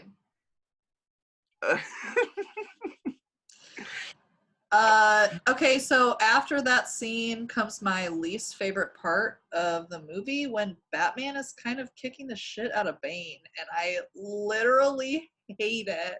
Like, as I was watching it, I was like, I hate this. Stop beating up Bane. I love him. I just really was like, I really don't like this. I'm worried about Bane, my boyfriend. Your boyfriend. Sorry. Yeah, I just, it's funny watching it and really just hating that part because I love Bane so much. The twist in this movie is great. Like finding out that Miranda's like a bad guy and she's actually Talia and she's actually like the one that escaped from the pit, all that stuff, yada yada yada. You know, I didn't expect it. I'm envious that you got to enjoy it as like a Batman fan. I saw that coming like a mile away. Like you saw I knew it because is it already a story in the Batman universe, or you just knew that was going to happen? I mean, just like it only makes sense. Like if they were gonna, like for me, it was like if they were gonna use Ra's al Ghul, of course they would use Talia, and like Talia. Is Talia a character in the comic books already? Yeah. Oh. And she has like an odd relationship with Bruce Wayne, and that like they have romantic moments. They fuck. Yeah, but ultimately they are ideologically like dissimilar. But like when this movie was happening, as soon as I like started, like as soon as she showed up, and shit started going down with Bane, and then it was, oh, Bane has something to do with the League of Shadows. It was like, that's Talia. I like. Damn, that's cool. I like knowing that it is so true to the comic in that way, you know? Yeah, and also, I didn't even need to wait to see the movie to know it, because there was like, I remember seeing like a set photo of her in that tunic, and that was all I needed to fucking. I was like, all right, yeah, I know what that's gonna be already. Damn, that kind of sucks that it was spoiled for you. It's okay. That's all right. All right, I'm glad we're over it. Okay. Anne Hathaway riding the Bat bike. Love it. So badass. She's so badass. So it's awesome. Very badass. Okay. Oh, right. At the end, when Batman is going into his ship to take the bomb to the bay, and Commissioner Gordon finally puts it together that it's Bruce Wayne after Batman is like, something about putting a jacket on my shoulders. And then he's like, Bruce? I'm just like, bitch, how did you not fucking know? Like, you really? You're just figuring this out after over a fucking decade? Over a decade of these shenanigans? You're freezing a whole bunch again. I don't know. Is it on my end or is it on yours? I don't know. I mean, okay, let me say what I'm saying again. Can you hear me now? Yes, I think. I can see your body moving in. Oh wait, it's frozen again. Is it frozen or was I just sitting still? No. It's because you'll be like this, and then you'll be like this. So I know something's wrong, but all right, now it's. Is it working now? Is it working now? Not really, but all right. So what did you say? When Commissioner Gordon figures out that it's Bruce Wayne, I just can't believe that it took until that moment for him to figure it out. Okay, well, all right. I will say that this is why Bruce Wayne publicly spent his time running around with girls and driving fancy cars and being a shithead in public. So that Commissioner Gordon wouldn't be able to guess that he was Batman? So nobody would suspect it. But it's just, it doesn't make sense to me. Like, who else would be able to have that, like, crazy military grade, like, spaceship? He has a spaceship. Yeah, but also you have to think too, like, it doesn't have to be like, well, who's Batman? It must be somebody from Gotham. Like, as far as like the cops or Commissioner Gordon or anybody knows, like, this guy could have come from anywhere. Like outer space. Not outer space, but like, you know, maybe from Chicago or something. I don't know. But you know what I mean? I mean, like, there's more than just Gotham. This guy could have come from anywhere. I guess. And there's a lot of rich people in America that have those, like, that could have the resources to do what Batman does.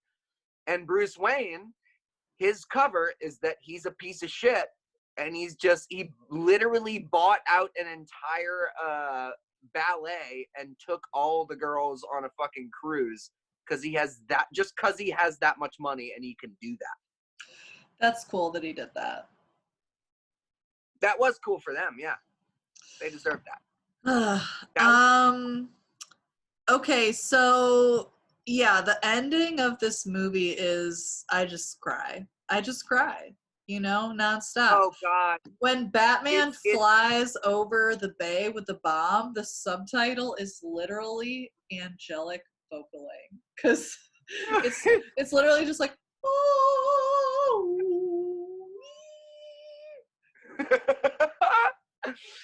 Yeah, I started crying then, and didn't stop crying until the movie was over. The first time I saw it, I still cry every time. Every time it's something different that gets me, and it's like they know they're doing it too. They just like, and here's Alfred crying in his grave. Okay, that part fucked me up.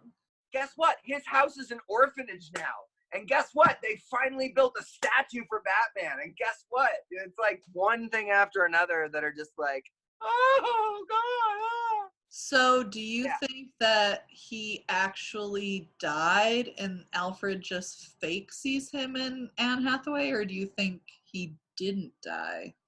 No, he lived. How? I mean, they even say, like, he lied when he was hooking up the bomb. He lied about the autopilot not working. They even like Morgan Freeman is standing there and it's like, they're talking about the autopilot and the guy's like, no, it was fixed. And Morgan Freeman's like, what's the name on the patch? 6 months ago, Bruce Wayne. Oh. Yeah. I'm just putting that together now. There's so much plot in this movie. It's hard to keep it straight. I know. And that was absolutely Bruce Wayne put the bat signal back together as a clue for Gordon, just to be like, hey, I lived. Okay. Like, he subtly lets everybody know that like he wants to let know that he like survived. But what about Alfred, dude? Like, Alfred at that funeral at the end, like, he is fucking I know, it's upset. super fucking sad. It's super fucking sad, but he goes to that fucking cafe because he knows that's where Alfred goes.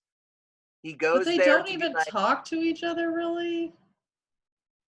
Well, after, like, a life just bonded on trauma, like, just being like, hey, I'm okay, is kind of just okay. Like, that's their whole life was just like centered around 2 murders that happened 30 years ago. Damn. That's sad. It's a sad story, but like also it has a happy ending, you know? Yeah. Okay. Do we not deserve a Joseph Gordon-Levitt Robin movie? I would fucking watch it. Where is it? I don't know. Why don't we have it? Why would they do that and like put that there and not give that to us? I don't like that. Okay, well, here are a couple of things. They are doing cool things in this universe right now. You know about the movie they're making already, right? No. Robert Pattinson? You don't know anything about this? Wait, just describe it because I don't remember. Robert Pattinson is Batman. Yeah. And Paul Dano is the Riddler. Colin Farrell is the Penguin. Ooh, I do. Wait, Colin Farrell. Oh, that guy. Paul Dano as Riddler. I like that. But who's directing that? Matt Reeves, the guy that did the modern Planet of the Apes movies, the good ones. Crazy. I didn't know. But I want a Chris Nolan Robin movie, dude, with Joseph Gordon-Levitt. Yo, you know who Catwoman is? Who? Zoe Kravitz. I like that. Mm-hmm. I like that. But it doesn't take away my want for Joseph Gordon-Levitt Robin movie. Joseph Gordon-Levitt Robin movie. But Andy Serkis is Alfred. Who's that? Andy Serkis. Wait, Gollum? Yeah. What? Yeah. I saw him at Whole Foods one time. Really? Yes, he was very buff looking. Really? Yes. I was like, wow. When I worked at Whole Foods Uptown in New Orleans, I saw a lot of celebrities. I saw David Blaine come in with Woody Harrelson. What? Yeah. Why are those two guys hanging out? I don't like that at all. Of course they're hanging out. Of course they're hanging out uptown at the Whole Foods. The only celebrity I've ever seen was I ate a sandwich next to Tony Hawk in California one time. It was really weird. That's the only celebrity you've ever seen in your life, but like you are kind of famous. I am not famous. You're like a little bit. I am like, all right, you know how they have like D-list celebrities? I'm like an H-list celebrity. I'm like, well, I bet when we premiere this on YouTube, there'll be more than 10 people watching, and it's because of you. That'd be pretty cool. Hey, also, you know what else they're talking about doing in terms of Batman? What? They're talking about bringing Michael Keaton back and doing Batman Beyond. Yes. Yeah. I would just like to put it out there that I accept. Yes. That is also good. I really want to see that. I want to see that. I love Michael Keaton. Also, Michelle Pfeiffer is around. And still looking very toy. Woo! Uh-huh. Uh-huh. Yeah, we love. Okay, this episode is probably like reaching 2 hours. Yeah. So we should probably wrap it up. Yeah, ending of Dark Knight Rises so good. I mean, overall, I'd say great trilogy. You know what? And basically at the end of the day, I'm just not a big fan. Also, the next Catwoman should be Tom Hardy. Don't play with me. I'm like, please, I really want like same body, Tom like very thick and buff. Catwoman, like the Batman skin on the Catwoman thing in the Arkham Knight video. Yes. All right. thank you for letting me do this. I have a lot of thoughts about Batman. Thank you for joining me on this incredibly long episode. I mean, there's a lot to talk about, so, and you're the expert. It's like 8 hours of movie. I feel like we did a good job. I think we did a good job. Yeah. All right, you want a high five? Yes.